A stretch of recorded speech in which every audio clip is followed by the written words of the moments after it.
We built three types of robots that work together. They actually share one platform. The main one, obviously, is doing the bricklaying, but we also immediately decided to build one that supplies the bricks and then one that supplies the mortar. A big part of automating construction is actually about automating like the supply chain on construction sites. Is it kind of like end to end automated, or do humans still need to do any loading or unloading in the workflow process? Right now, we decided to have like our core focus is, as we call it, like the wall autonomy, like as you're building a facade, basically. And so the loading and unloading currently is still done by an operator. So basically, even though there's still a little bit of humans required to make this work, the process is basically entirely machine driven and the human inputs are going down. And even currently today, they're minimal. So you guys are almost there, sounds like. Do they already play nice with one another, or do you have to kind of keep them in separate zones so they don't, butt arms? They can play together very nicely, yes. This Week in Startups is brought to you by Pilot. Focus on your product. Let Pilot handle your bookkeeping. Pilot provides the most reliable accounting, CFO, and tax services for startups and small businesses. Head to pilot.com/twist and get $1,200 off your first year. Vanta. Compliance and security shouldn't be a deal breaker for startups to win new business. Vanta makes it easy for companies to get a SOC 2 report fast. Get $1,000 off for a limited time at vanta.com/twist. And LinkedIn ads. Start converting your B2B audience into high-quality leads today. Launch your first campaign and get $250 free when you spend at least $250. Go to linkedin.com/thisweekinstartups to claim your credit. Hey everybody, welcome back to This Week in Startups. This is Alex, and we have an absolutely packed show for you today on this fine Tuesday. First up, we're going to talk to a couple of Twist 500 companies, and then after that, Jason is going to answer a number of venture capital questions, so stay tuned if that is your jam. Up first, a company called Monumental. Not only do they have a cool software story, not only are they a cool company based out of Europe, they're also building autonomous construction robots, which means lower housing costs, which means more family formation, which means maybe we'll get that birth rate fix all around the world. Then we're going to talk to Seasats, a company that got its start right here in my native Rhode Island, but is now based elsewhere in the US, building all sorts of autonomous drones for the sea. Both commercial and defense contexts come into play here. If you want to know about the state of the art in drone boats, this is for you. Great founders today, a great chat with Jason. You're going to love it. Let's go. Today, we are going to take a field trip out to the real world. We're not going to talk about something that's buried in the back of a data center. We're not talking about a chatbot interface. No, we're talking to a company called Monumental, and they are building robots that use AI to make house building autonomous. It's going to lower the price of construction. Everyone's going to have an awesome home, and we're finally going to be able to have kids all around the world. It's going to be fantastic. So please join me in welcoming to the show Salar from Monumental. Salar, hey! Hey, Alex. Thanks for having me. Oh, my absolute pleasure, man. First of all, I want to give you 5 public points for dialing in at 10 p.m. from Amsterdam to do this recording. So thank you for staying up late. I really appreciate it. And I want to start with just tell me about the actual robots that you guys have built, because there's a couple of them, and I think it's a good place to start the conversation. We built three types of robots that work together. They actually share one platform. So we basically started building an autonomous ground vehicle, basically just like any delivery robot you'd see on the streets these days, but made for construction sites, right? It's rugged, has like the right wheels, it has compute, it has networking, it has all the things you need.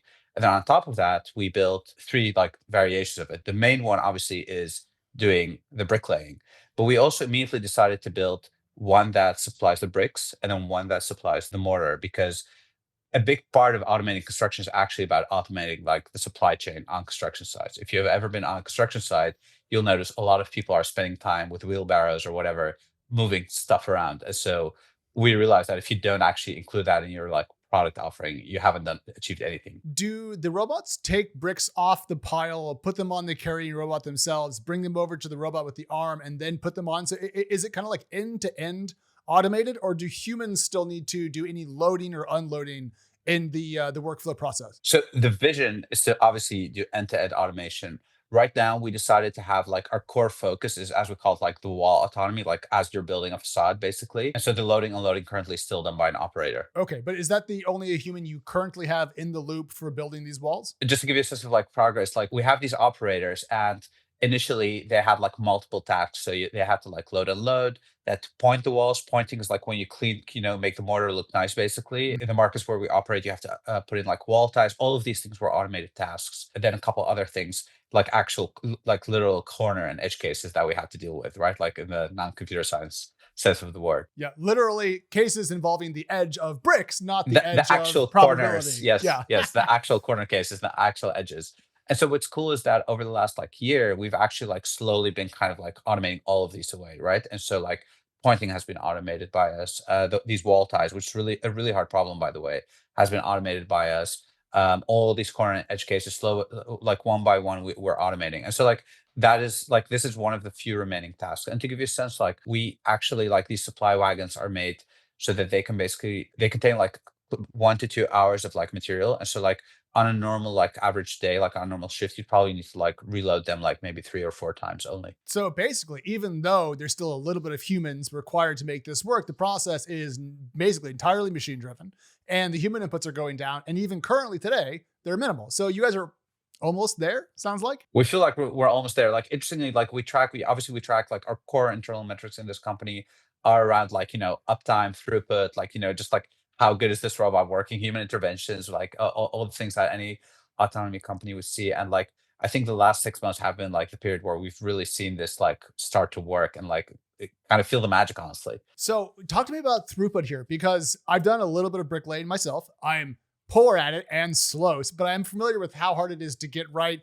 especially if you want to move quickly. So how fast can your robots put down bricks to your level of quality? Our benchmark actually is to be like similar or close to like a human mason. Sure. One of the reasons for that, we've built the robots to actually be kind of like as agile and flexible as masons. So we can deploy many of them. If you need like whatever, like some crazy number of like bricklaying on a day, we can just deploy like 5 or 10 of them. Do they already play nice with one another or do you have to kind of keep them in Yes. separate zones so they don't, butt arms? You do need to keep them in separate zones because of the way you actually do construction. Like even human masons can't like it's really hard to work together on. Like, obviously, just like the way you do bricklaying Yeah. requires you to. But obviously, they can play together very nicely. Yes. Okay, that's fantastic. And then just thinking about comparison to human speed, are the robots today faster, slower? I'm just not sure if that's something you're actually tuning for, but So I think like an average human mason would probably would tell you something like, if you ask the mason, they would say like, oh, I do like 600-700 bricks a day. Mhm. And then if you ask their boss, they're probably going to tell you like, oh, we calculate like 4 to 500. We actually just like a week ago, we hit a record with like over 850 bricks in a single shift, basically. So doing basically double that, but we actually target an average of like 4 or 500 as well. And obviously this is one of the metrics where we are aiming to push like,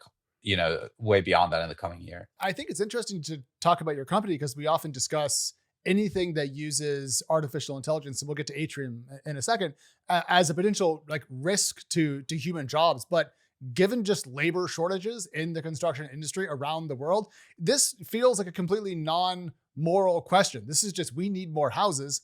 Let's go build them. It probably helps you sleep well at night that you're not going to wipe out an entire section of the economy. Yeah, 100%, Alex. Funny enough, and it shows that like you did your research. I think the joke internally at our company is like the most worried group about this for some reason are journalists who like just think about like, oh, are you taking people's jobs? We've never had anyone in the industry, like actual construction people, No. worry about this because they're trying to hire these people and they're like, we can't find them. So they know how bad the problem is, obviously. Let's be honest. Laying bricks is not, it's difficult and physical work. And if you had to do it every day for 8 to 10 hours in the sun, it's not a job that people like super aspire to. I think this is a fine place to automate. It is a tough job. And actually, like one of the things that I think a lot of people don't understand is why is the labor shortage so severe? It's like many reasons, right? But if you look at Western Europe, for example, there are all these demographic trends, right? Like that are kind of like creating labor shortages in many categories.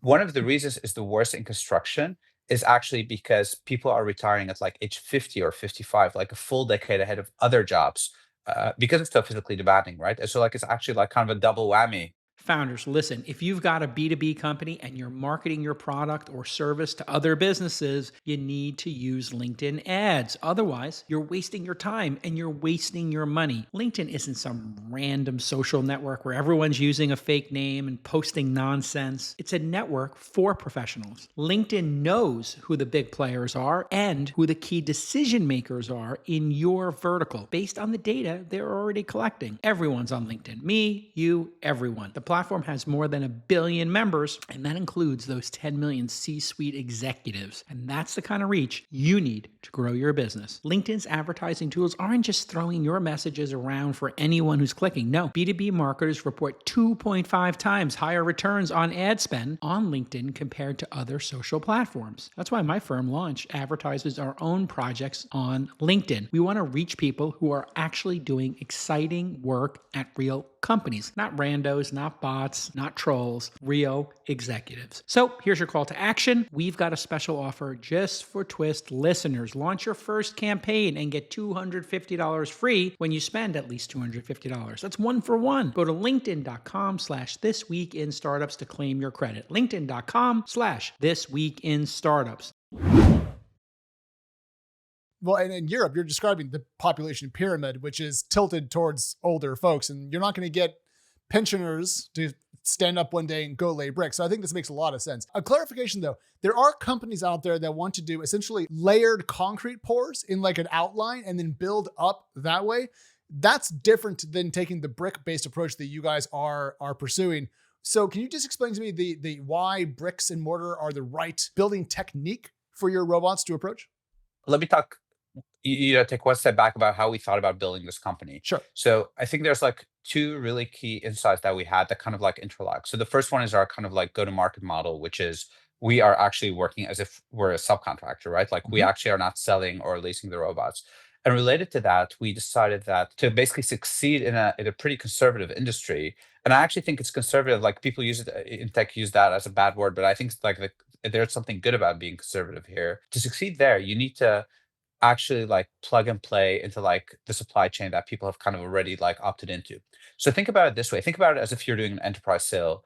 And imagine if I would come to you, like you're buying a house and you're like an average kind of like, it's going to be the biggest purchase of your life, right? For sure. Are you going to bet on a new material that has like not been used or like has not been used for more than a couple of years that might have not had like, or just had like some whatever, like fire safety or like sound insulation certification, or like how comfortable would you buy that home for the next 50 years? If you're a real estate developer, how comfortable are you going to be to like bet on a whatever 100 house development using new materials? My point is not that I'm skeptical of these materials, by the way, but think about the kind of person who's making these decisions.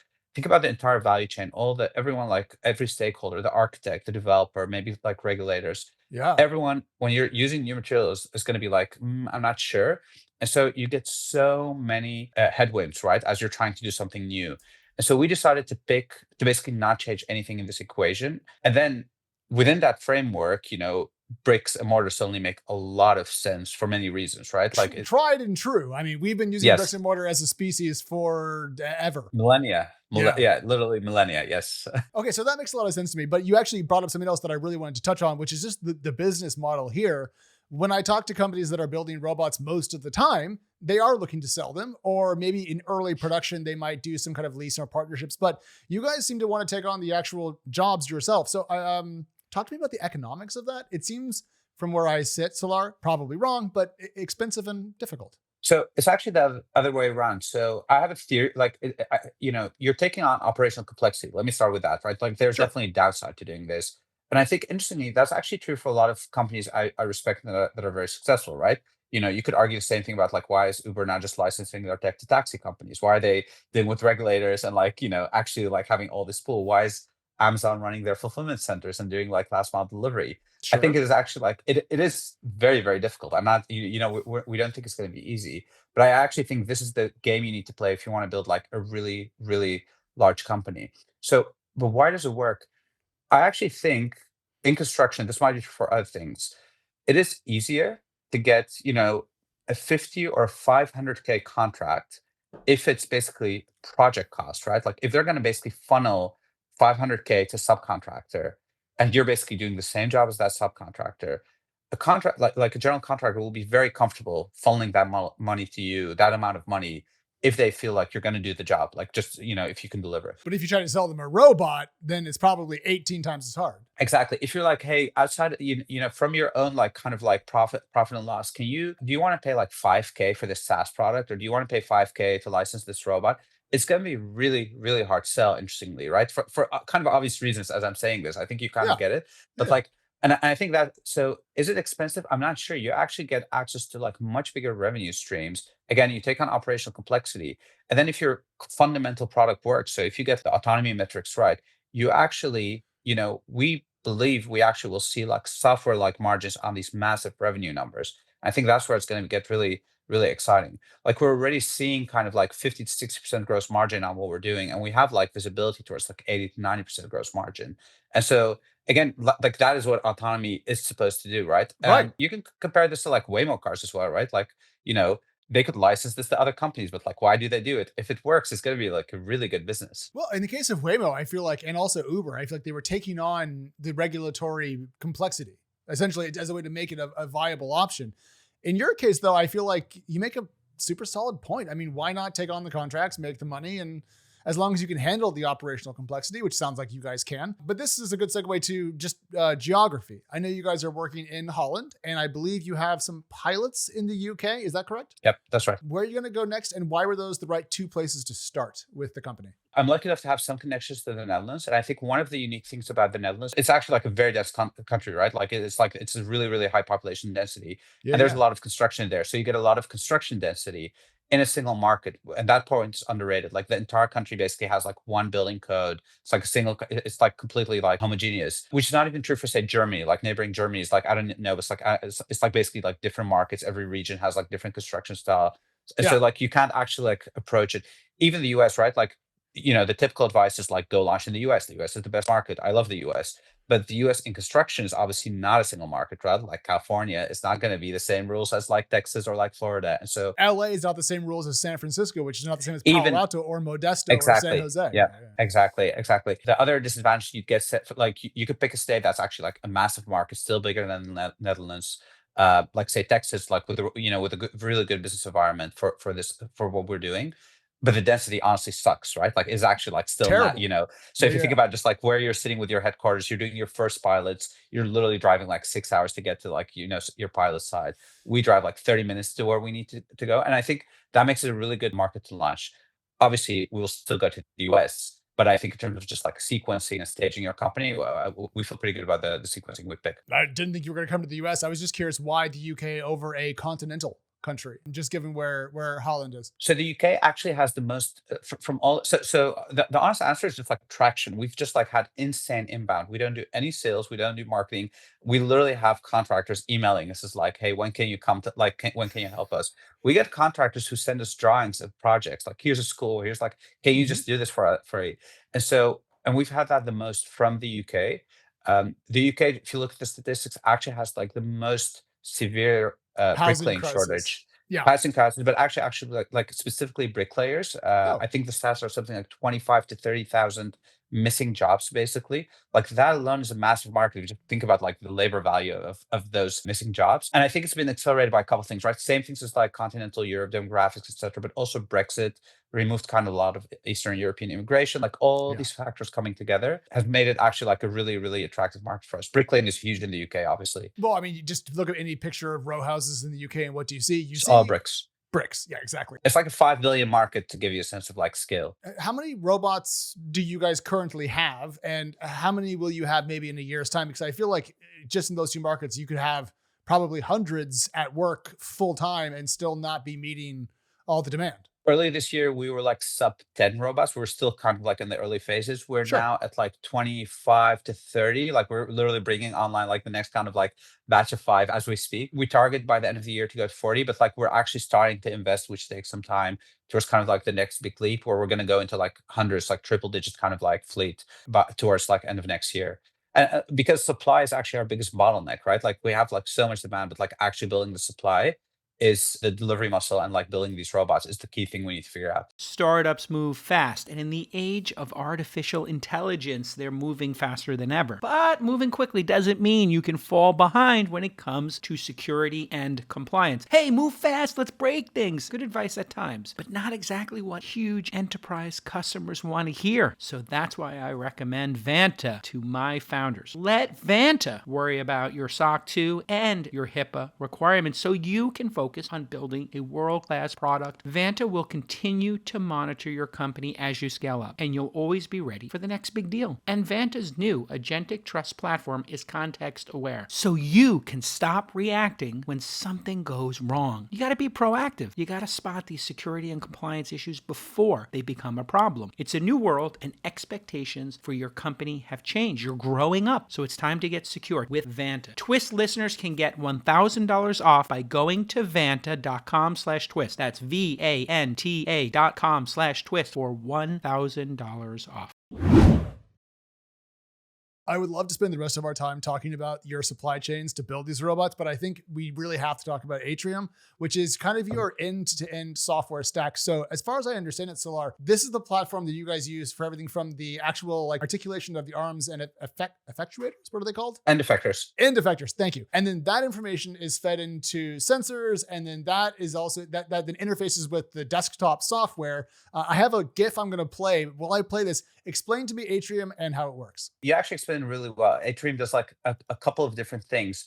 The thing you need to understand about construction, which makes it different from everything else, like all the other robotic applications, is you do pick, which is similar to warehouses, but the place is really hard. You need to know where to be in physical space, in an unstructured space, and that every object goes to a new location, right? Like to where like an architect draws it. You need to have a full semantic understanding of where you're building. Like, does the next brick go next to the current one, the one you just placed, or is there like a window frame? That actually, like, just answering where does the next brick go requires you to understand the entire building, basically. And so all of that has been modeled into Atrium. All of the robot kinematics, all the autonomy code that drives the robots around, like all these factors are built in there. But then it's actually also like basically, our data loop. So you build a wall, you lay a brick, you want to know if it's good. So there's like a vision system that actually looks at the brick, sees if the quality is good, if the mortar is good, if it literally measures like all the kind of like every pose of the brick. And that feeds back both into like the direct quality of the current, project you're doing, but obviously also into like our machine learning system to improve it for the future, building an actual data mode, right? Like I don't have like stats on this, but like I actually think we're likely to be one of the companies or the company with the most data now on construction sites, just by the sheer amount we spent there in the last year and a half. I mean, that's probably valuable in and of itself, right? I mean, people are talking a lot about doing hyper-realistic 3D modeling of job sites. There's companies that just have drones that do that.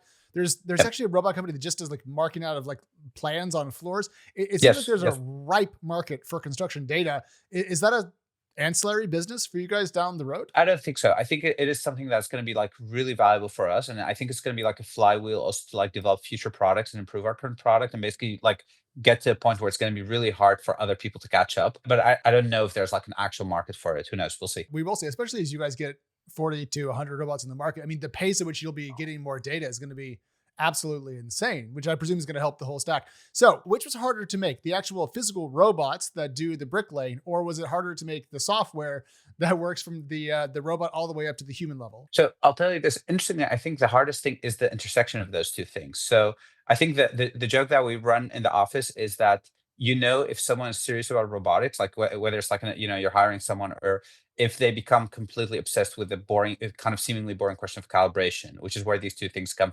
together. So you build hardware, you could kind of get something working very quickly. You can build software and you could kind of get something working pretty quickly. Then you try to run it, you're like off by like 3 millimeters here. There's like a small angle here. Like, why is that? And then you kind of like go into this rabbit hole where like again these two things intersect. And that is like, I think I feel like we've kind of like collectively had like, as a company, like the most pain or like whatever, like in that section. And because it's kind of like cross-functional between these two roles, it's actually really hard to even know like who you're going to put to work to fix that problem. So I read somewhere on your guys' site that you can do sub-millimeter placement of bricks now. And so I presume that with that level of precision, you guys have been chewing in glass for a long time to get that right. How far were the tolerances to begin with? How fast did they come down to that sub-millimeter level? What we've seen is it's not even about like it's not like we went from 3 to 1 millimeters. To give you a sense of like how complicated this turned out to be. So I'll give you two examples. One is we do this thing called 3D reconstruction, right? To map a 3D structure site, similar to what you just described. Had you asked me a year ago, I would have said like, we already got it to like sub-millimeter precision. It works. Like literally, like we were just like, it works. We felt good about it. And then we started going from like small pilots to bigger size, and we were doing like 100 feet kind of like walls. And then as we were doing that, we actually started regressing, and then we got like warping. Like we actually still had like precision, but then suddenly like in the middle, if there was be like a big window frame or some feature, like featureless plane, we started to get kind of like weird inaccuracies, or like literally like straight lines would not be straight anymore to like millimeter level. We have actually at some point built a wall that was not straight as we were building. It's like, what is going on there? And then we discovered it was not the robot. It was actually our 3D model of the world. Solving those things is so hard. Oh, Actually, even just like interesting. finding, and I actually think this is one of those things that is underrated. If you have this problem, like who else does this? Like people who work on augmented reality. But when they have this problem, they can just ignore it. Like you don't care about like a 2 millimeter issue. But if you're building a wall, a straight wall that's supposed to be there for 100 years, you will care. So you need to get it right. And then the other example is just like, I feel like temperature affects everything, right? Like camera calibration. So like that's been also like a continuous issue from like tech stack. Does that mean that the robots don't work as well in extreme heat and extreme cold? I don't think that's the right way to think about it. It just means you need to like collect more data. And so like you can, maybe you calibrated them at one data point and now you have to calibrate at like 10 data points, like at different temperatures, or you need to make sure you're like, when you're snapshotting a picture at different temperatures, you're not comparing them like for like, right? Like it's more about that kind of nuance, which is all just like more code, more logic, more complexity. We Yeah. just need to deal with it. So you guys are based in, as far as I can tell, kind of the city center of Amsterdam. You're right there in the Yes. middle of one of Europe's most beautiful urban centers. I bring that up because some people say that there's less capital available to companies in the European market. And I'm just curious, as you guys work on building out your robotic fleet, it sounds expensive. Do you guys have access to enough funds? What's the climate like over there? The first thing I'd say is I don't think of our company as a capital intensive company. I think one of the things kind of like I have to explain to like investors, the VCs, is there's a default model of like, oh, hardware, it must be capital intensive. Meanwhile, you look at like all these software businesses that literally raised billions to get to like IPO, and then you look at SpaceX, who I think raised only 1 billion to get to the point, like from capital markets to get to Yeah. the point that they got, right? Like the cost of our robots is not insanely expensive. Their payback time is really good. I would start with saying it is not that capital intensive. Interesting, I think just like salaries, just like an other startup, just like paying high quality people, just like that's your Yeah. our Well, biggest that's burden is just like team everywhere. size, right? Just like Yeah. as any company, right? It's not like the building the robots. Honestly, I think ultimately capital is global. You can raise from American funds. If you ask me, can you raise money in the Netherlands as a Dutch company? Probably. I don't think you can access a lot of money. I don't think you're gonna get the best kind of investors and board members. I don't think you need to do that, right? Like there's plenty of like great funds in London, in the rest of Europe, but also in the US. And some of these funds actively operate in Europe with like European offices. Some don't. I don't think it's that hard to raise money, honestly. No, I'm really glad to hear that because I feel like you guys are really on to something. And the reason why I brought up just housing and people having kids and stuff in the beginning is I think that as we become an increasingly urbanized species, we need to find some way to rapidly increase our ability to build housing. And so I'm hopeful that Monumental isn't just a cool name for the company, that it's the impact, the scale of impact you guys can have on getting more homes built. Because God, it seems like every single nation where I look, no one can do this at scale. And it boggles the mind that one of the most basic things humans do, build shelter, somehow in the modern era, in our current economic environment in which working in major cities is critical for career advancement, we can't do it. I completely agree, Alex. And you just mentioned, we're in this beautiful city center. You mentioned to me before the call that you spent time in Amsterdam. The thing I would add to you is like, we need more housing. Like it's just like one of the most urgent things we need to get right in almost every Western country. But I would also add like we also need just like beautiful housing, right? One of the things that's shocking to me is how much we've regressed in aesthetics, right? Like how we just stopped caring. It kind of makes sense, right? Like if you don't have food, you're not going to look for, you're not going to be kind of like picky about the food you need, right? Like if you're hungry, if you don't have housing, you're not going to be picky Yeah. about the aesthetics of your house. But to me, that's actually like a sign of poverty in a way, right?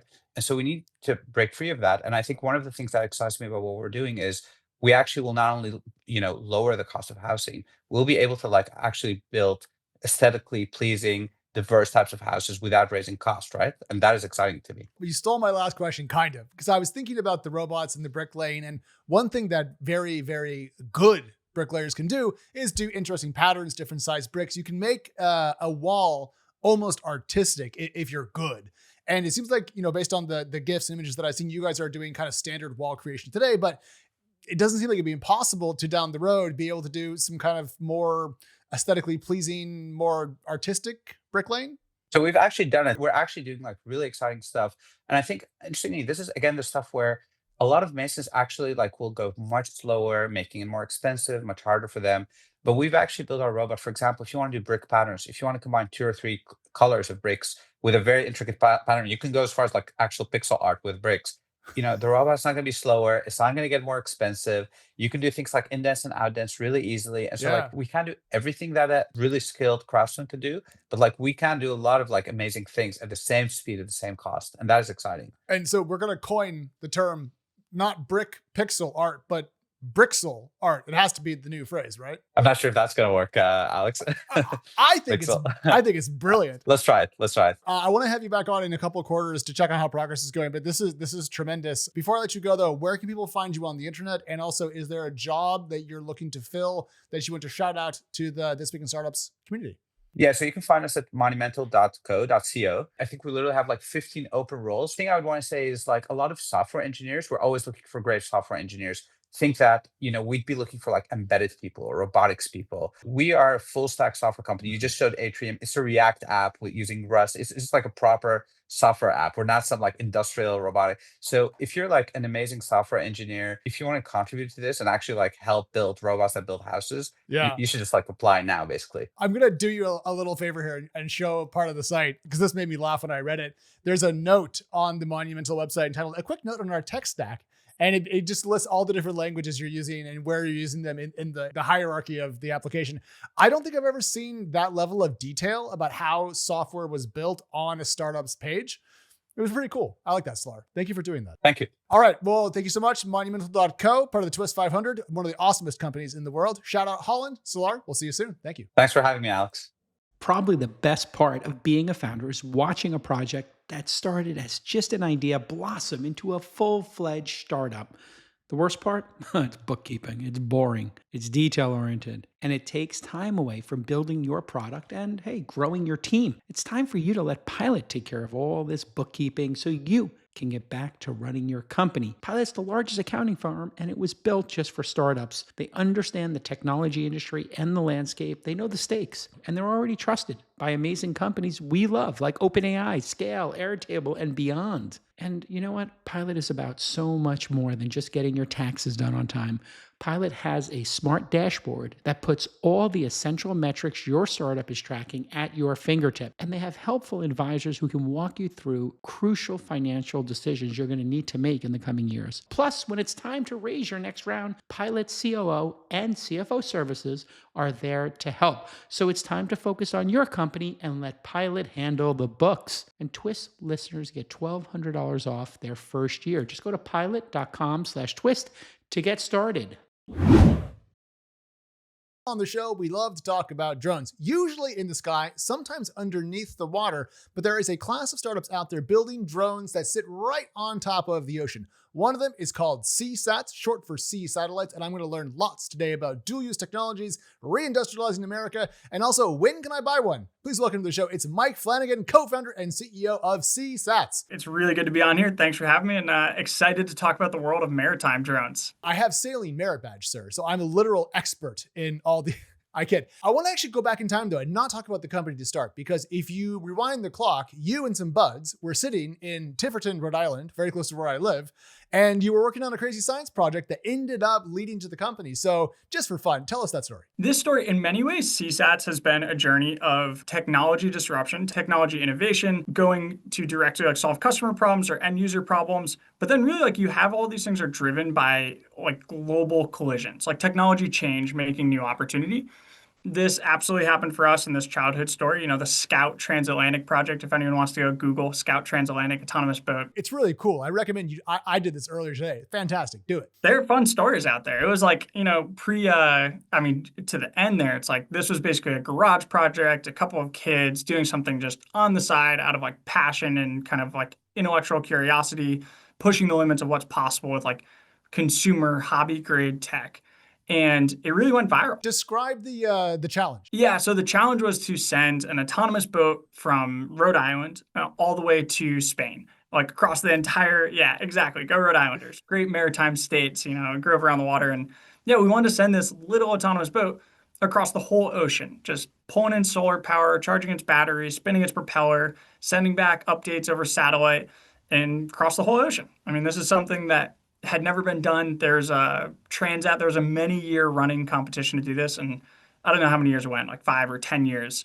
of teams trying every year and always failing. So this was a huge project for us. Talk to me about how you kind of went from there to founding the company. The Scout project actually like propelled our trajectories, our career trajectories. So I was the youngest person on the team at the time, so I was still in school. That project spanned 2.5 years. Yeah. So I was going through engineering classes and like all of this like was really clicking. I was like, oh, this is why we do this. So I started changing my own career interests based on that project. And what I saw is like applied engineering. Several of our other team members went off to work for various places like America's Cup teams. And Dylan, our now CTO at Seasats, went on to help start Ocean Aero, another USV company. So It really kind of propelled us all into this space. Take that forward another, 5-10 years. I guess that was 15 years ago now. We started Seasats 5 years ago.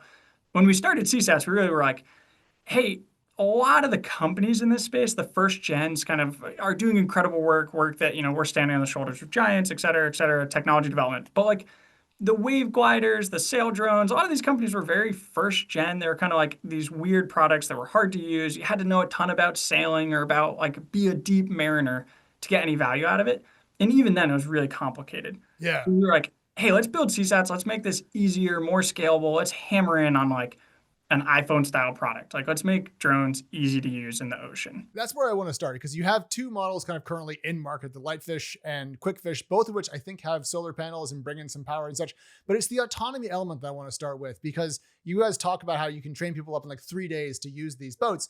In my experience with anything on the water, it's very tedious and difficult, and not to be mean, but like it's tricky. So what did you guys build and what did you invent to make it possible to have these drone boats that are so easy for basically anybody to pick up and get ready to go with? 2 days. That's our standard training. 2-day course, start to finish. Industry standard is like 2 weeks to give, audiences who don't know like a frame of reference. So it's like we're cutting that dramatically. And then take that even further. We've done stuff where it's like, hey, 2 days if you need, your boat owner, you're going to use all the different features. I've personally trained people who are doing like harbor security applications in like 3 to 4 minutes where I'm like, okay, this guy has very little time. I'm going to teach him the basics of how to drive the car in a video game style thing through our remote interface. And then I'm going to walk away because he's got a job to do. Can you explain to me the human inputs required and then the autonomy element to this? Because I'm trying to figure out exactly how autonomous these boats are, but clearly there's some training required. So if you could just tease that out. What is autonomous on these boats? They go out, they self-power manage, they self-propulsion, steer, they self-payload manage. Like they're basically managing, like there's automation across the whole stack. Where the human operator comes in is really like mission desire. It's like, hey, are you trying to patrol a harbor? Are you trying to go to a target? Are you trying to go do a specific thing? So that's where like you still need like human level intent. We're not at Skynet yet where it can just like kind of think of what we might want possibly. It's like a little more deterministic than that, but otherwise highly autonomous. So essentially we're telling it roughly where to go and what to do, and then it handles it from there. I presume this opens up the possibility of having fleets of these things with relatively few humans in the loop setting directions? Absolutely. If you want to deploy, let's say north of 100 of these, your real time bottleneck is deployment. Because we focus on long endurance vehicles, so vehicles that are out more than like 8 hours, then the launch becomes kind of negligible in terms of like, hey, we're going to monitor a country's, economic exclusion zone, their maritime border. You might put out 100 vehicles, but like you and me could go to the ramp if, we got a couple of 18-wheelers to drop off all the boats to fit them all. Then, we just put them in one at a time and we hit go on the mission. We put in the next one, hit go, and like, we can probably launch one every 3 minutes or something with 2 people. So yeah, we could just carry it off the truck together, throw it in. So the ability to be out for a long period of time is made possible by charging while it's out on the ocean is my understanding of this. My other thing that I know is that we don't put solar panels on the top of EVs because they just wouldn't really add enough juice to make it economically viable. Why is that different when we're on the ocean? Excellent question. Yeah, so autonomous vehicles like a Tesla, I think is driving around with like 100 kilowatt hours of stored energy. Their motors are typically, I don't know exactly, but I'm guessing it's like a 50 to 100 plus kilowatt motor. Yeah. We're talking extremely efficient electronics. Like we're talking like, even though it's a big vehicle, it's like a 12-foot vehicle, it's able to go carry significant payloads, long ranges. It's all combining lots of optimized electronics. So we're talking about watts, tens of watts, hundreds of watts to run usually like high power payloads. We might be carrying like, surveying, mapping sonars are pretty high power, a couple hundred watts. So we've got solar and then also a hybrid generator system. So we basically, if you've got bad weather, you can run the generator, or if you're running like a high power operation, you can run the generator. What does the generator run on? It's a methanol fuel cell. Oh, interesting. Very interesting technology. Whenever I think about fuel cells, I think about projects from Honda that are Japan only that end up fizzling. I presume that that's an archaic perspective. How expensive are these fuel cells? And also, do they have any risks to them? Like we know EVs, batteries can set on fire, for example. Anytime you're dealing with a high performance system, you're dealing with risk, right? Like jet fuel is very combustible. Like lithium ion batteries are the highest energy density. Several times, like our Navy customers are like, can we go to lead acids? It's like, okay, here's the performance hit. And they're like, okay, Right. we'll deal with the, if you want good things, they're going to be pointy. Like your Ferrari can go fast. It can also wreck hard. So the fuel cell is definitely not fizzled out. I won't say too much because it's a little bit of like, it's out there in the world. People could go buy it, but it's a reliable product. It's a great system. We did a lot of engineering to work it into our products so that our customers, it really solves the range anxiety issue. Because like for solar, to get multi-month performance, you have to optimize a ton to get the power right. So we've done that. But then even so, like you might have 2 weeks of bad weather. A customer is using their boat, they get down to 50% payload or battery. They might be like, hey, send it home. It's like, oh no, if you can just recharge multiple times, you're just like turn on the charge button. And even they don't even have to do that. It's automated. It's like the boat is like, hey, I'm going to turn on the charge button. When you have one of these fuel cells on, let's say the light fish, which is the smaller of your two boats, it's more like 12 feet versus 17 feet, I think, for the quick fish. Memory serves? Okay. So if I had no solar power whatsoever and the batteries or the system needed juice, how many times could the power cell charge it back up? Depending on the configuration, like 4 to 10 times. Oh, okay, great. That answers all those questions. Yeah, a lot of times, like from zero. Imagine being able to charge your Tesla battery. You're like, oh, I didn't quite make it to my spot. But you're like, recharge, it's not super fast, but you're like, I can recharge. I thought you were going to say 0.5 times, and then I was going to have a series of follow-up questions, but 4 to 10, good. We'll move on. Single-use combustion stuff, the energy density is very high compared to batteries, even though battery technology's improved dramatically. Single-use, still very high energy density. I wasn't going to bring it up, but one of the coolest things about this company is that it works with today's batteries. You move that marker 10 years into the future, and you're going to have much more efficient storage, and it's going to be fantastic. Totally. I mean, and if you look at back in our garage project, we're using rudimentary SATCOMs, we're using rudimentary batteries, we're using rudimentary solar charging systems, rudimentary compute. Everything now, like over 15 years of working in this space, has gotten better. And then when you're working in the space of combining these into combining them into really clean, beautiful, usable products. Because like you were saying, like just because you've got all this great stuff does not mean the interface, you can't train someone in 3 minutes because you've got great batteries.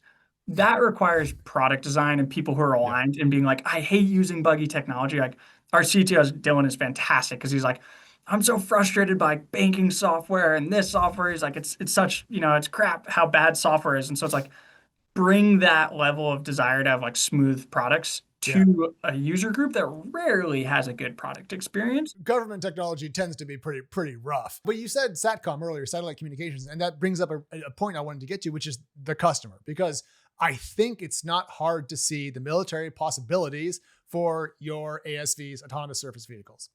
Cool. But you guys also talk a lot about research and commercial operations. And so I presume that there is a panoply of different ways to use these, which might necessitate longer deployed times. And therefore communications, it becomes incredibly important. You don't want to only talk to your boats when they come back to port. So what's a standard-ish connectivity package?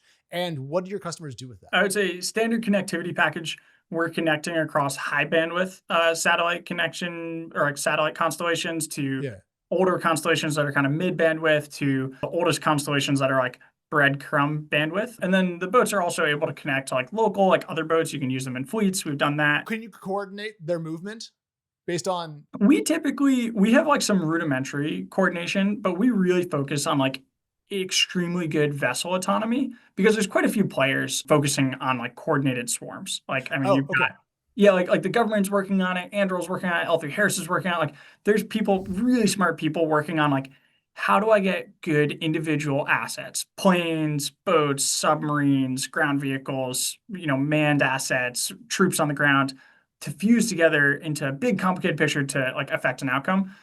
We basically are like, hey, our best way to help that is to have extremely good individual units that like understand high level commands and can execute them really smoothly. Like you can trust their data. That's fantastic. So back to the customer point, research labs, governments, people that are trying to track ocean currents. What's the non-military customer base like? People are trying to do like survey work is one of the most, I'd say, understandable ones. So anytime you do construction work, right, you've got like a crew that comes in kind of like site surveys the land, like where are we going to build the skyscraper? Then like, people build stuff and then people are coming in and checking along the way. Did we do it right? You take that underwater, it's so hard. It's invisible. So like you need to build a bridge piling. You need to like lay a pipeline or a cable, an internet cable.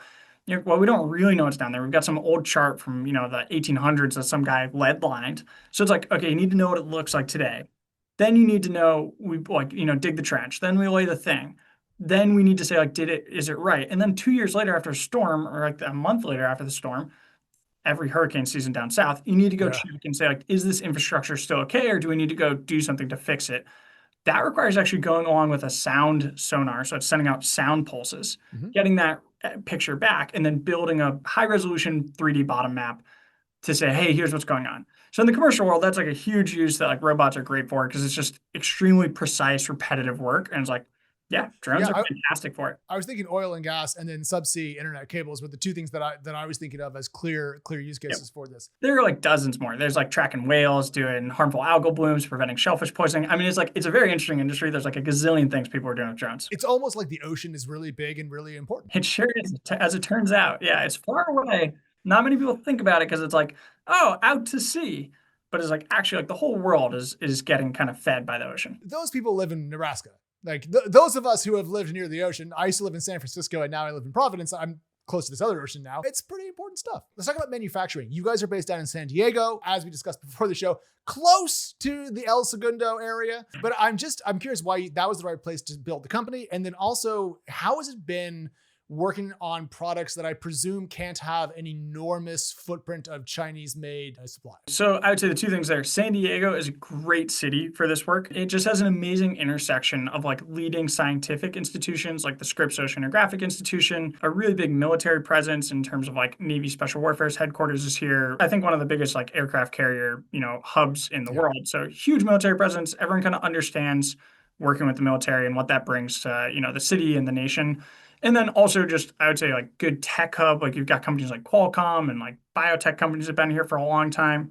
And then also very good, I would say mission driven people, like people who have like generally are looking to create an impact and also have like a stable, like planted life. I've got friends who are up in SF who are like, oh yeah, there's like a new sauna perk at this other company. So I jumped, ship as soon as my stocks vested at the 1 year, I just quit and went to this other one because I could get free saunas. And it's like, I see we have the same friends. Exactly, right? It's not super conducive to talent retention, and people aren't necessarily there for like a good reason. It's like, hey, go gold mine over in SF, but it's like if you want to build something impactful, like come to San Diego. You guys have discussed expanding your manufacturing footprint down in San Diego area. So I'm curious, what is your boat creation pace? I'm not quite sure the term of art there is, but that'll get it done. So, and I didn't touch on your like Chinese component or supply chain question, which is like, in government terms, like NDAA compliance, National Defense Authorization Act. Yeah, so we built a remarkable amount here in San Diego. In the early days, that was not very popular. When we were raising our first round out of like Techstars, so many investors were like, hey, don't work on hardware, just be the software app for boats.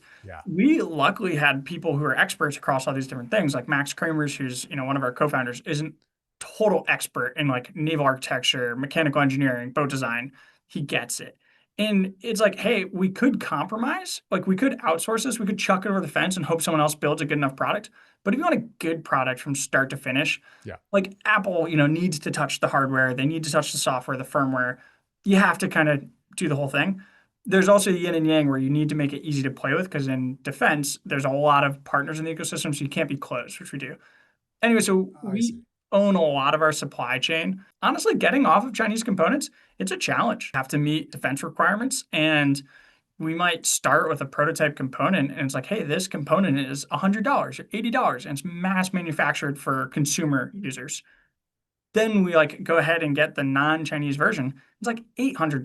I mean, you could have a literal 8 to 10 to 15x cost increase. I look at this from like a high level standpoint of like, this is tough, but it's something that we kind of have divested in for 20, 30 years. I went to school at Notre Dame and, the Midwest. And it's like, you see the Rust Belt. It's like, you see all the industry that's shut down. Yeah. So from just like not investing and having manufacturing in America. So Now, yeah, we do need to pay a premium. It's going to be hard. We need to think about like how to do it, but it certainly is helping, bring manufacturing and tech back to the States. Do we need to have some sort of like pooled domestic manufacturing capacity that like you guys, Anduril, L3, and like Regent and Vatten Systems and Saronic, and everyone just kind of like puts in 10 million each, and then we just have better injection molding and better CNC machining, and like it just feels like everyone tells me the same thing, and everyone's trying to solve it in a small way individually versus coming together to have a real industry-driven industrial policy. I agree. I mean, I think that like some like definitely top-down policy can affect this in a big way. And I mean, like on the shelf behind you, it looks like you've got like an Xbox and a PlayStation 3 controller. You're the first person in the history of the show to notice that. I mean, but those are such good tangible examples. The circuit boards in there are almost definitely made in China.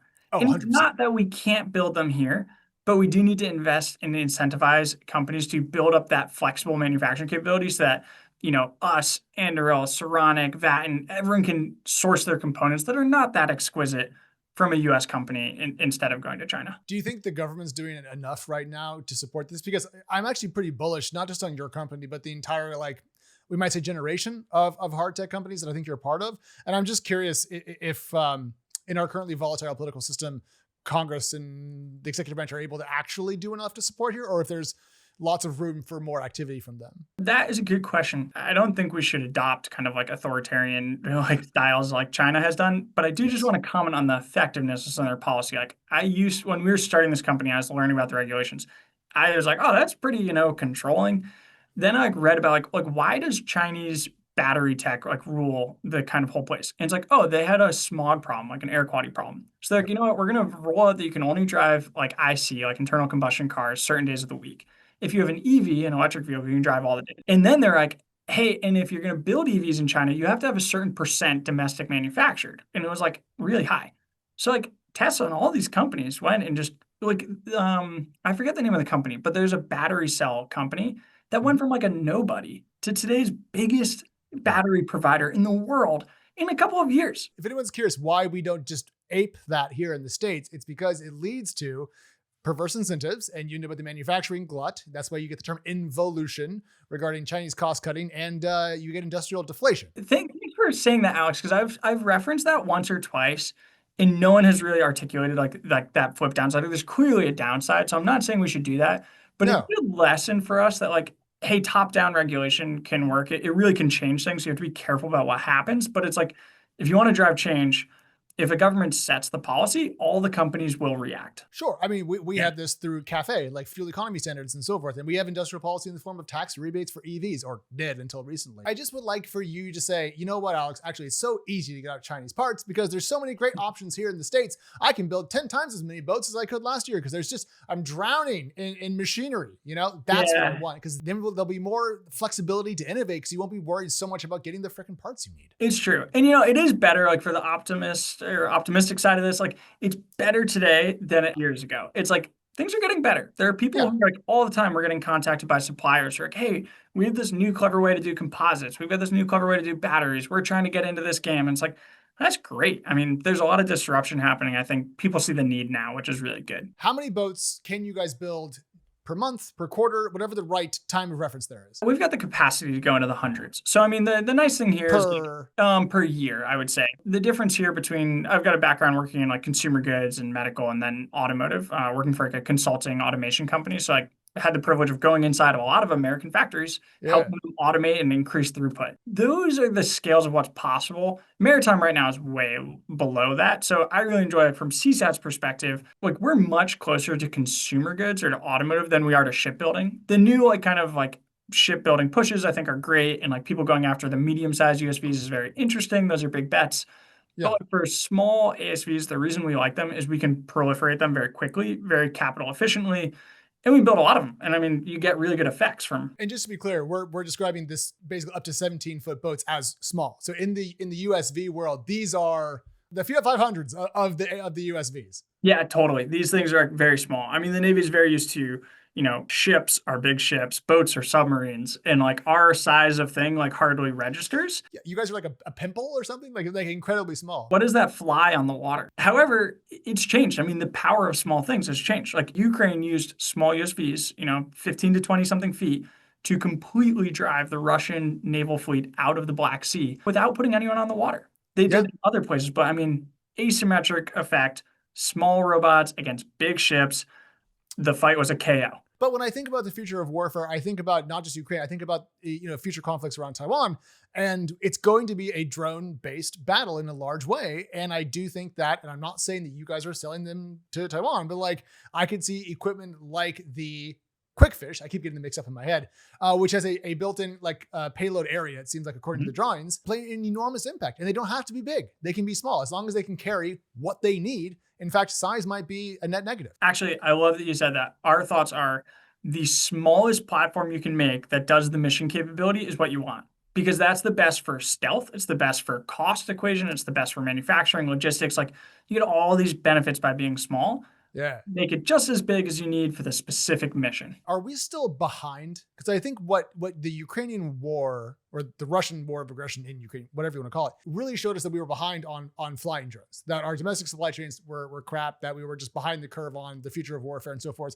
But I keep talking to people like yourself who are building autonomous naval vehicles, either above or below the sea, but like it feels pretty quick. And so are we doing good enough today, or are we still playing catch up?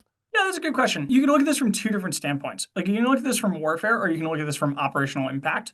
And it's like we're a dual use company. We do scientific work, we do survey work, we do and we work for militaries around the world. On that side, like Seasats is one of the leaders. Like even some of the companies that have raised huge sums of money, like they don't have fleets of boats around doing like real value add or positive ROI work, which is one of the problems with these like humanoid robotic companies right now. Is people are like, it can fold laundry, but it's like the ROI is wildly negative. So it's like, yeah, $50K to fold laundry is something that, the billionaires can afford. But currently I'm still going to either do it myself or pay someone $20 an hour to do it. Exactly. And so you've got that problem in maritime too. It's like, okay, you can build a multi-million-dollar vehicle. That's very cool. But no company in the commercial space is going to pay for that because it's just ridiculous. And so it's like, we build a more affordable vehicle. It does, commercial sales. It does commercial positive ROI work for our customers. It also is very useful for defense and militaries, and they can scale it and use it in these very asymmetric ways. Yeah. In terms of operational capability, I would say that the U.S. has incredible technologies. I think we're probably ahead, probably the leaders in many areas in maritime. Ukraine definitely has, they have the pressing need of being in an all-out war where it absolutely matters. And they're totally the leaders in terms of operationalizing USVs in warfare. I mean, no one's done what they've done. No, and that's why it's still a nation. Yeah, exactly. To their credit. Yep. There's another company based out of Rhode Island that I talked to recently called Regent, and they're making essentially electric boat, hover, glide planes for regional transit. And they kind of blew my mind because they're like, we can get you to New York from Providence in like an hour and a half. It's going to be quick and you don't have to go through the TSA. And I was like, oh my God, this is fantastic. Prepping for our chat today, I was really curious, like, when can I go to the harbor here in Providence and put something into one of these boats that you make and just ship it down the seaboard? Because it strikes me as like, why would I need UPS when I could just have my own or a shared local community Uber style rental of a Lightfish? So you're talking shipping of like packages and goods, right? Sure. Why not? Or myself, or a baby, or a bike. I don't know. It just seems so cool that we have these boats that can go so far, so autonomously, and they're so small and easy to serve. Nice. One of our customers sent, I think, like a bottle of bourbon or something across an entire ocean. It's not in the public yet, so maybe we'll hear about that. But yeah, I would say, it is true. Some of our products that we've looked at right now, the shipping industry, because they're in a very safe commercial space, they're essentially protected by the US and many allies against piracy, against, adversarial nations. Because of a total safety bubble, they've slowly expanded the ships from like, the mega tankers to the super mega tankers to the super mega Uber tankers, because it's basically like efficiency of economics. You just put it on. The downside is now to get anything across the world, like we do a lot of international shipping. To get one of our boats, it's only like a pretty small wooden crate, a couple 100 pounds, to get it to where we want it. It like guarantees by sea that it's going to take like 60 to 90 days. I'm like, man, why is it taking so long? And it's because we put in air tags and it like sits and waits at ports for the load and the unload. So actually, I do think there's an opportunity here for scaling more flexible, kind of like, hey, if you need to move that bottle of bourbon quickly, like we can help you out. We can cut, several weeks off of the shipping time. Especially if you're in and around like something like the Great Lakes, where the seas don't get as rough as I understand it. And so you could probably get something from Chicago to something else in the Great Lakes pretty easily, pretty quickly. Who needs a train when you have solar powered drone boats? I'm just so excited about the future. Things like this, it sounds like something that I could have read in my childhood in a book about the future. Like, in the future, we'll have small boats that are autonomous. And I would be like, oh, that's so cool. And here we are. We have them. Yeah. Have you read The Ministry for Future Affairs? That is the book by the guy who did Red Mars. I did. It's about like future crediting, future society. It's kind of like a climate change, sci-fi futuristic, because it's only like 50 years in the future or something, or maybe it's like 20 or 100 years. It's near future. And it gives the author this freedom to just kind of tweak things. And one thing I loved is like, he actually plays out, he or she, I forget who the author is, plays out. It's Kim Stanley Robinson, KSR. Nice. With like amazing stuff on small drones, on maritime drones. There's like a bunch of stuff where it's... Well, the weapon that you're describing it's a missile that doesn't impact itself. Instead, it breaks into like 10,000 little missiles. And then there's Unstoppable, I think I forget what they call them, but it's a swarm weapon of a type. The problem with that book, while we're doing this, is that the change agents end up being terrorists in a way that forces governments to change these swarm weapons is how they take down global air traffic. So pretty gnarly future, kind of dystopian. Hopefully that's not where things go. But it's a good point that, what we're dealing with right now, there's a lot of people, that I talk to who are in the counter UXS, counter anything autonomous, anything drone. And they're freaking out. They're ringing red bells and 10 alarm fires. And I'm like, fair enough. We're not living in that dystopia today, but there are very few defense nets against people with $500 drones wreaking havoc. It is a scary kind of like, it's when you realize that your doors are unlocked and have been unlocked for a year, and that suddenly people know where you live. And it's like, ooh, I probably should lock my doors. Yeah. And is that why your company is going to have their next major product line be anti-surface drones? Seriously though, is that something that you guys are you gonna? Well, there is some stuff. So some of the quick fish applications are to put a robot in between a potential threat and a friendly vessel. And if you look at some of the stuff, like there's this, kind of wild and very bad attack in the Red Sea, where it's like the Houthis were shooting, aerial drones and low-cost missiles at ships. They were striking them. They were causing damage. They were causing some fatalities. Bad problem, not good. I think that maybe they sunk one ship in, a span of time. Yeah. They sent a surface vessel that looked like a fishing boat. It had like a dummy, like a scarecrow in it. And so there's this incredible video on Twitter, X, of all the security guards standing on the bridge with their machine guns up in the air, trying to determine why is this fisherman coming towards us, kind of. And it's like, you see the kind of terror. This is a horror movie. But then they're like, oh crap, that's a scarecrow, and it's too close, and it hits the ship. It doesn't kill anyone, I believe, thankfully, but the ship sinks. It was an entire tank from one USV. That is a scenario where the quick fish could have played it. It's like, oh, of course you send a little high-speed robot first, because like you can play bumper cars safely. It's not going to cause damage to the boat in question, and you don't care if you sink the USV because it's cheap. Yeah, and you're standing off of, your multi-million-dollar asset with people aboard it with a little bit of a buffer. Well, I think this is why your company is not only going to reinvent trade and warfare, but also billionaire yacht defense, a critical growth market for all. Mike, this has been tremendous. Where can people find your company on the internet? And also, is there a job you are hiring for that you want to shout out into the audience? Seasats.com is our website. I think there's a new one rolling out pretty shortly. Yeah, we've got multiple jobs open. There's a career page there. We're always trying to hire for great tech-driven people. Anyone who's, willing to push maritime autonomy forward and has something to bring to the table. I appreciate it. The next time you're in Rhode Island, you hit me up and I'll take you out to dinner. I'd love that. Alex, it's been great talking to you. A pleasure. Thanks, Mike. Bye. Thanks. All right, we have some founder questions. Let's do it. There's a great one over from the startups subreddit, Jason. A man was applying to work at a company and he says, I'm interviewing at a small startup. The CEO has been setting up a series of interviews over the past couple of weeks.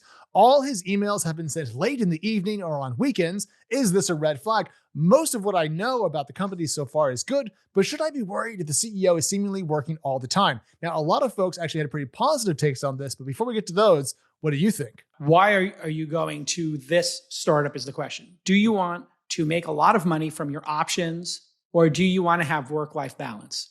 What he's signaling or she's signaling to you is this is not a place for work-life balance. When the CEO emails you, you're going to be judged, whether you like it or not, on your response time. Period, full stop. How do I know this? This CEO is me and every other successful CEO I know. I get a flurry of energy on a Saturday or Sunday, sometimes a Friday or Saturday night, And I judge people. Sorry, it's just the way it is. By the people who respond quickly and thoughtfully, and the people who I get responses from Monday morning at 9 a.m., 10 a.m. At a startup, you're going to be moving 996, 9 a.m. to 9 p.m., 6 days a week. That's the expectation. If you don't want that, please, for the love of God, do not join a startup. You are reading the room correctly, dear subreddit member. This is Reddit Rapid Response here. Listen to everybody in the audience. This CEO is going to maximize shareholder value by working himself or themselves and the team to the bone to beat their competitors. They're not going to give you work-life balance. If you want work-life balance, pick a different company. Pick a bigger company, pick a smaller role in a bigger company where your contribution is narrow and the expectation is lower. That's why people join big companies. They look at the benefits that the big company gives you. That's why people like to join the government. Some people want to be teachers. God bless them. You get 3 months off as a teacher. They want that lifestyle. It's a free country. Pick and choose. If you choose this company and you're seeing it as a red flag already, that to me says original poster, OP, does not want to work at this company. If you see it as a red flag, not a green flag, okay, you tell us everything we need to know here. Don't join this company. If you saw this as a green flag, hey, I'm thinking about the company. I'm obsessed with my stock options being worth something. By all means, then go work there. This is a red flag for you.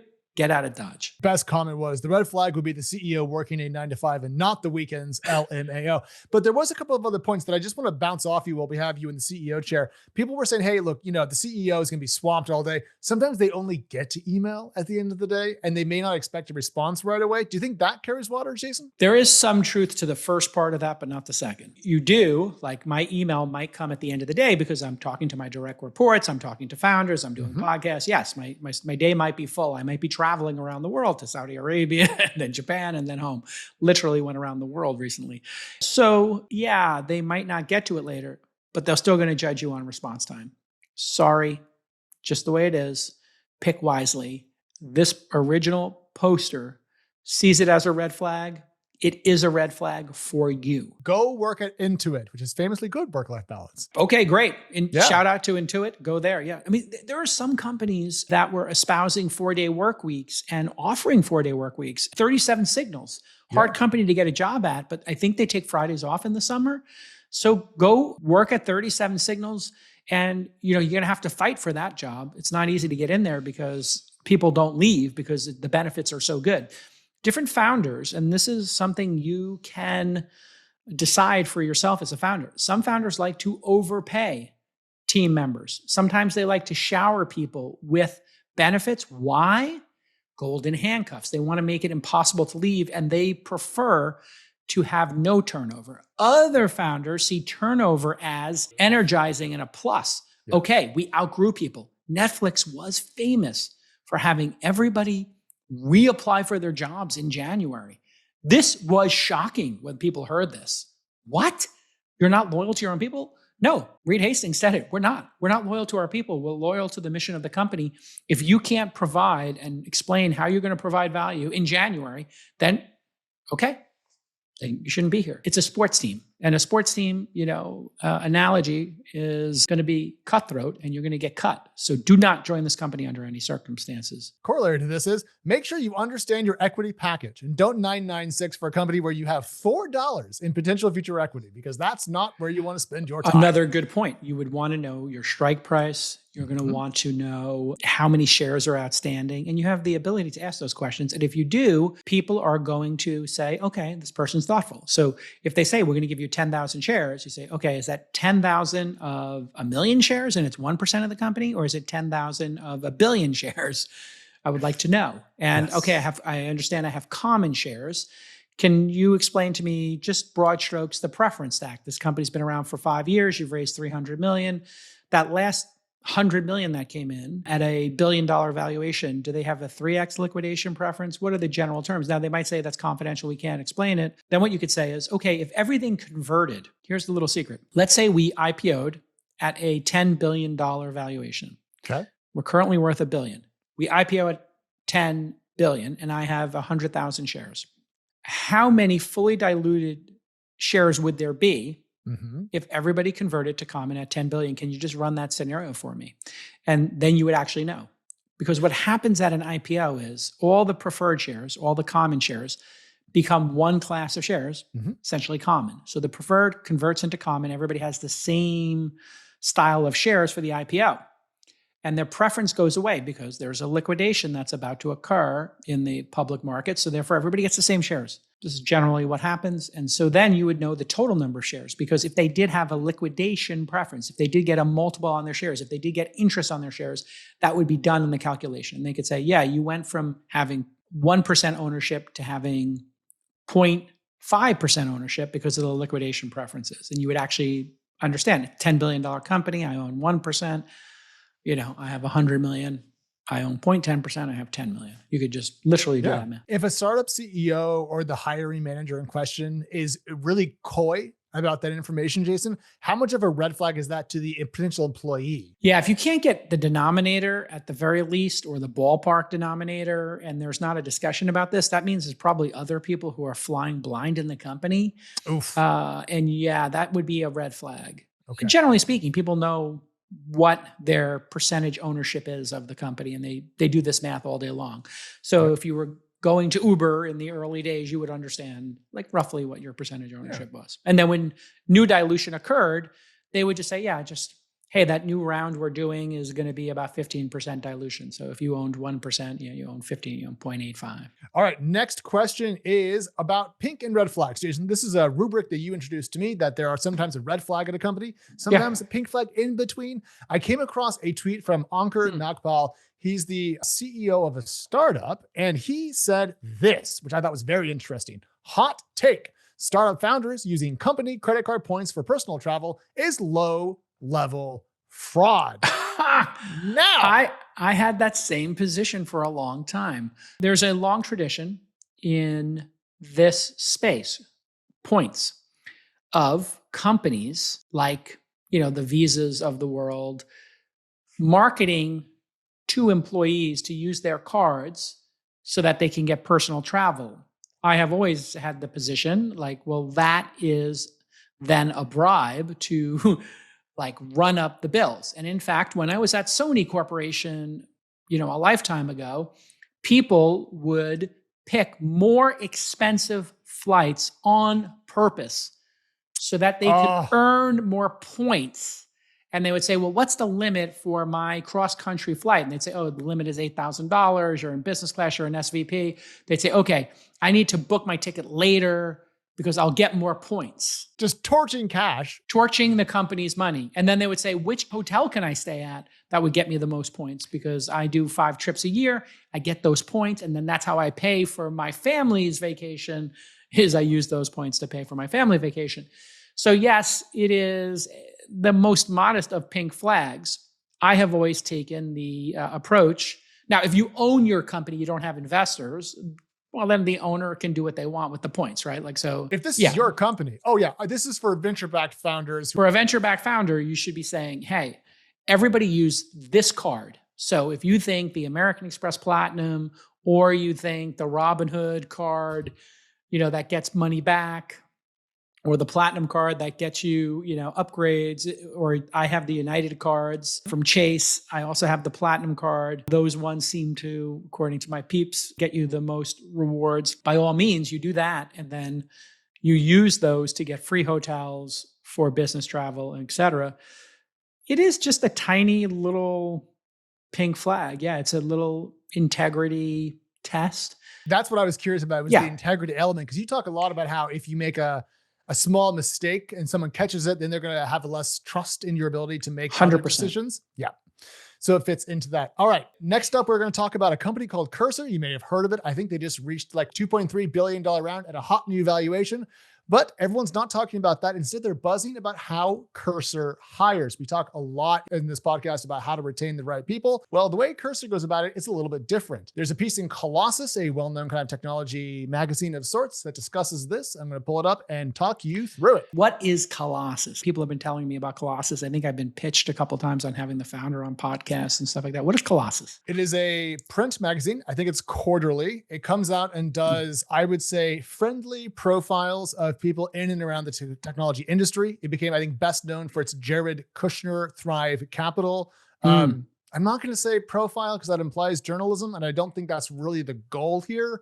I think it's more like insider really? is my guess. They're pro tech and less hard hitting journalism. Yeah. And like that, I'm not trying to like throw stones here. I'm just trying to like put it into context. This is not like we're going to call someone up and really put it to them. This is more like, what are our friends doing? And that's why I think this is an interesting point. Kind of throw a stone. It's okay. You can own it. The article in question is written by Bree Wolfson, who, according to her LinkedIn, works for Cursor. And it's about Cursor. So there you go. She writes that Cursor's recruiting machine is on another level. And what's interesting here, Jason, is that... And she's objective is what you're saying. Oh, entirely objective. Entirely. There's no bias here whatsoever. Wait, what does she do at Cursor? She the hiring manager? She says, it says head of employee experience, Cursor, full-time, right. September 2025 to now. Right. So Cursor's secret to recruiting is to treat the atomic unit of the hiring process as a person, not a job spec. So mostly what you do, Jason, is you think about a job you need, you think about what the requirements are, you put a listing out there, people apply, you go through them, you pick one, you hire them, you're off to the races. Instead, she says, quote, at Cursor, the recruiting process looks like this. Post the name of someone really, really good in the hashtag hiring ideas channel in Slack, swarm that person with attention, conduct team interviews, and if the desire is mutual, they start on Monday. This is an inversion of the hiring process. I'm just curious how often you've seen ideas like this work at startups, and if you recommend that founders take this approach. Wait a second. What they're saying is they take a person who doesn't work at Cursor, then they have a group of people try to peer pressure them into joining Cursor, like a full court press. Yeah, like a love bombing type of thing. They love bomb. Okay, I like that term. Okay, so it's like a hardcore recruiting. But about the individual, not about like the specific corporate needs. So I would go to my friends and say, I think this Jason guy's real sharp. He doesn't fit any of our current job openings, but I really think we should get him on the team. This to me is almost like how a venture capital firm might hire like a new partner versus like hiring for a traditional startup. But Cursor is high impact, 300 people or so, and they're doing, I think, $1 billion in ARR. So clearly it works. This exists in the NBA. So when Donovan Mitchell was going to be available, I think he was playing in Utah or something. And Donovan Mitchell, known as Spider, he's an NBA guard, right? And he's currently with the Cleveland Cavaliers. But when he was going to be available, because the Utah Jazz were going to trade him for whatever reason, a bunch of the Knicks started publicly courting him, liking his tweets, meeting him at games, going to Mets games with him, going to Rucker Park. They just did a full court press to try to recruit him. They failed because the general manager of the Utah Jazz hates the Knicks, and he purposely sent him to Utah, where he's done very well. And, the Knicks didn't get Spider. And it was kind of a bummer, but we're the best team in the East, so it is what it is. So I like this strategy, actually. I think it's a great strategy. Also, hiring extremely talented people is something where if you have extraordinary resources, you'll find something for to do. So I like that as well. In the NBA, you pick in the draft the most talented person, not the person you need most. So let's say you have a great point guard on your team. Okay. And another great point guard comes up, or you have a great shooting guard and then another shooting guard comes up, and you just take the best person. Why? Because the difference between the best person in the draft and the next best person could be the difference between like LeBron James or Kobe Bryant and somebody whose name you don't recognize when I say it. Yes. You always draft the most talented person. So I love this advice. I think it's great advice. And I think showing people love with 5 or 6 different people, love bombing them or recruiting them or full court press, great idea. Works in sports, works in venture capital for partnerships. Why wouldn't you? At one point, there was a venture capital firm who watched This Week in Startups. They needed a new partner and they came at me hard. And that's actually happened twice in my career, where people were like, hey, join us. We, together, you have This Week in Startups, you plug it into our $1 billion franchise, boom. Even to this day, people are like, oh, Founder University, This Week in Startups. You've really conquered that media thing. Look at Andreessen Horowitz started Speedrun. Pear VC has their summer program. Sequoia has the ARC program. People have looked at the things, and Sequoia has a podcast, Crucible Moments. Ace E16C hired Eric, who I guess was talking about this, Torenberg, Yeah. to lead their content.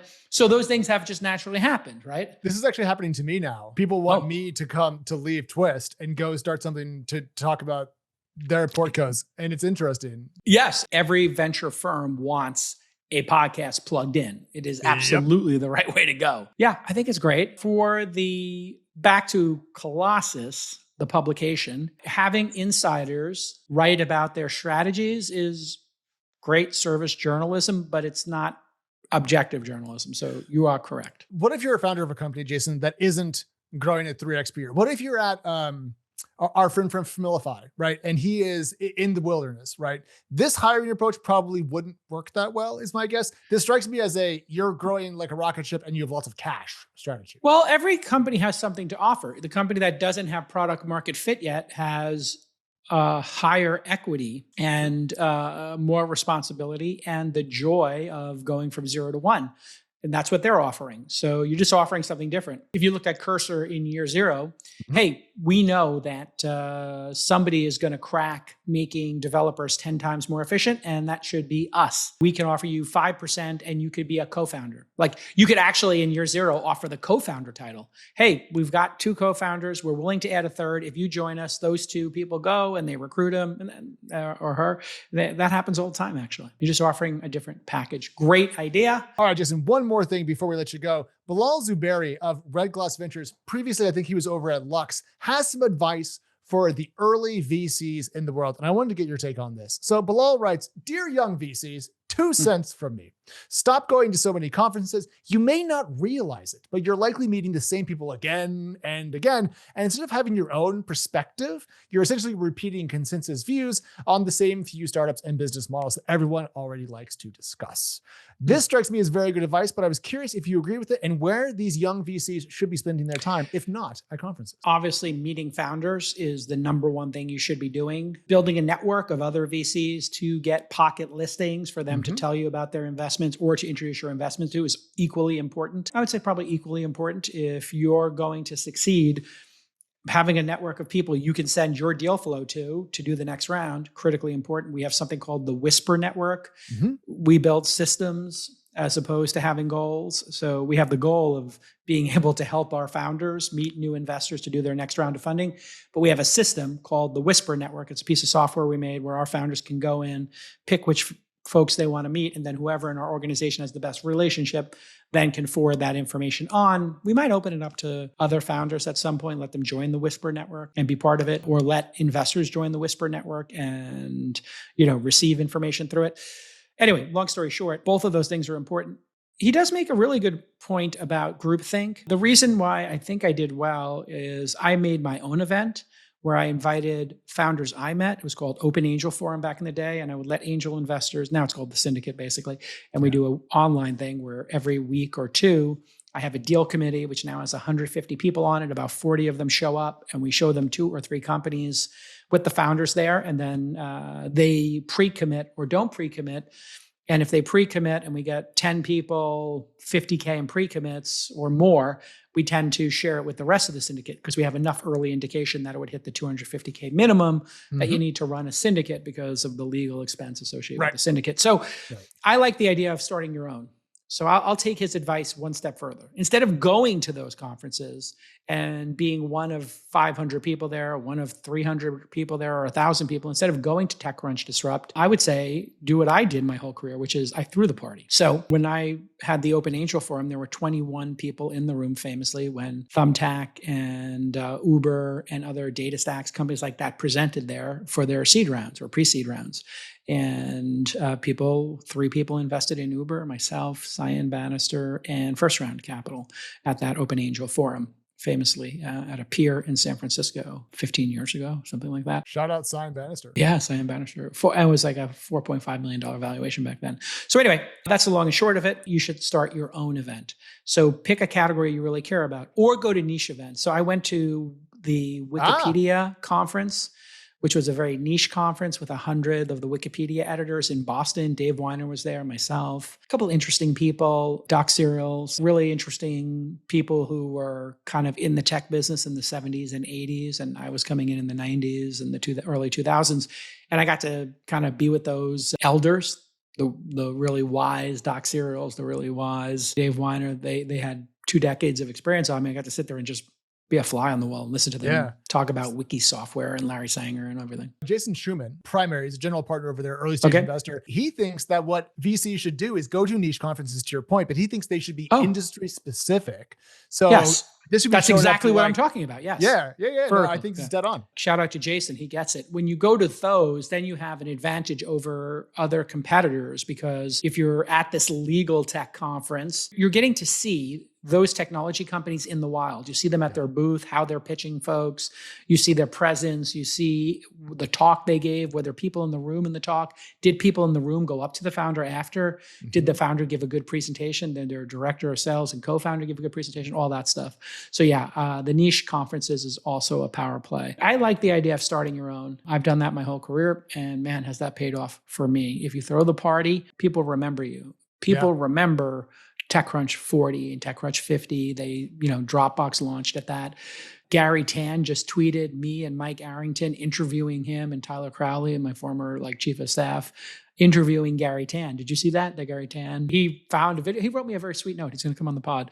Gary just did a very public tweet where he's like, look at this, JCal. And he sent me a very private note. He basically is like, wow, Jason Calacanis has done the same thing for 15 years consistently, which is support founders and interview them on his podcast and be enthusiastic. And he was just talking about how when he was young and he was just starting his career, I was kind to him, I guess. Look at where he is now, Great questions, as always. All right, everybody. Another amazing This Week in Startups is in the can. He's x.com/Alex. Cautiousoptimism.news. Throw him a hundy. Subscribe and get Alex every day in his email newsletter. I am, I think, calacanis.substack.com. If you care about my newsletter, I'm starting to write a little bit more. And most importantly, write a review or put a comment, screenshot it, and send it to the team at thisweekinstartups.com, or DM it to us, and we will shout you out at the end of the episode. If you post a really great comment, if you post a really great review, we'll shout you and your company out. We'll give you a little promo for your company for free at the end of the show. If you write a review or post an intelligent comment on Spotify and YouTube, and you can write reviews. We'll see you next time. Bye-bye.